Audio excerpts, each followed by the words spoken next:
চব্বিশের জুলাই গণঅভ্যুত্থান ৭১ পরবর্তী বাংলাদেশে নতুন এক ইতিহাস, যার মাধ্যমে দেশের ছাত্র জনতা লিখেছে রুখে দাঁড়ানোর এক মহাকাব্য। স্বৈর শাসকের পতন ঘটিয়ে দেশের মানুষ স্বপ্ন দেখছে নতুন এক বাংলাদেশের।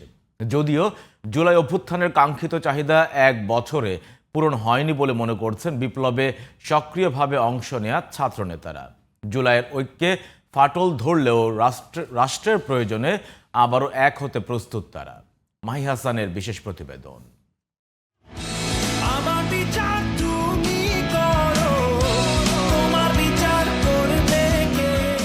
সময়টা ঠিক এক বছর আগের। বাক স্বাধীনতা কিংবা ভোটাধিকারের মতো মৌলিক অধিকারগুলোও যখন ছিল অধরা, ঠিক সেই সময় বাংলার বুকে নেমে আসে জুলাই বিপ্লব। কোনো রাজনৈতিক ব্যানার কিংবা পরিচিত নেতার মুখ নয়, ঢাকা বিশ্ববিদ্যালয়ের একদল শিক্ষার্থী রাজপথে নামেন সরকারি চাকরিতে কোটা প্রথা সংস্কারের দাবিতে।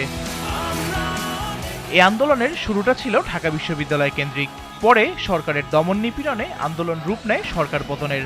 রাস্তায় নেমে আসে দলমত নির্বিশেষে লাখো মানুষ, যার নেতৃত্বে ছিলেন মূলত শিক্ষার্থীরাই।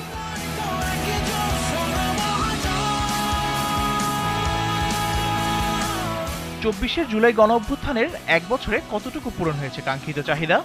এমন প্রশ্ন ছিল জুলাই অভ্যুত্থানে সম্মুখ সারিতে থাকা ছাত্রনেতাদের কাছে। ঢাকা বিশ্ববিদ্যালয় শাখা ছাত্রদল সভাপতি মনে করেন, ক্রেডিট নেওয়ার রাজনীতি আর একে অপরকে ছোট করে দেখার কারণেই জুলাইয়ের সেই ঐক্য ধরে রাখা সম্ভব হয়নি। ৫ আগস্ট পরবর্তী সময়ে একটা দেখা গেল যে ক্রেডিট নেয়ার যে টেন্ডেন্সি, বিভিন্ন প্রগতিশীল ছাত্র সংগঠনের মধ্যে যে কাদা ছড়াছড়ি শুরু হলো, এই যে অবশ্যই যে জুলাই আগস্টের যে স্পিড, আমরা যে স্পিডকে ধারণ করে আমরা জুলাই আগস্টে যুদ্ধ করেছি একটা মাফিয়া সরকারের বিরুদ্ধে, সেই স্পিডটা অবশ্যই তো এখন প্রশ্নবিদ্ধ হয়েছে। জুলাই অভ্যুত্থানে শহীদদের যথাযথ তালিকা না হওয়া, আহতদের চিকিৎসা নিয়ে নানা অভিযোগ এবং বিভিন্ন সময়ে দেশ ছেড়ে আওয়ামী নেতাদের পালিয়ে যাওয়াকে জুলাই অভ্যুত্থানের ব্যর্থতা হিসেবে দেখছে ছাত্র সংগঠনগুলো। জুলাই ঘোষণাপত্র এখনও কিন্তু দিতে পারে নাই। তারপরে আপনার যে রাষ্ট্র সংস্কারের কোনো কিছুই কিন্তু এখনো পর্যন্ত বাস্তবায়ন করতে পারে নাই।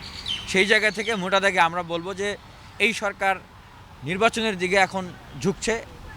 এই সরকারের পক্ষে আসলে নির্বাচনও একটা সুষ্ঠু সুন্দর নির্বাচন আয়োজন করা সম্ভব নয়। সাধারণ জনতা এখনও জুলাইয়ের সঙ্গে আছে, কিন্তু আমাদের সরকার, আমাদের রাজনৈতিক দলগুলো জুলাই থেকে সরে গেছে। তারা নিজেদের স্বার্থে লিপ্ত হয়ে গেছে, নিজেদের স্বার্থের মধ্যে আটকে গেছে। অভ্যুত্থান পরবর্তী সময়ে জুলাইয়ের সেই স্পিরিটে কিছুটা হলেও ক্ষতিগ্রস্ত হয়েছে।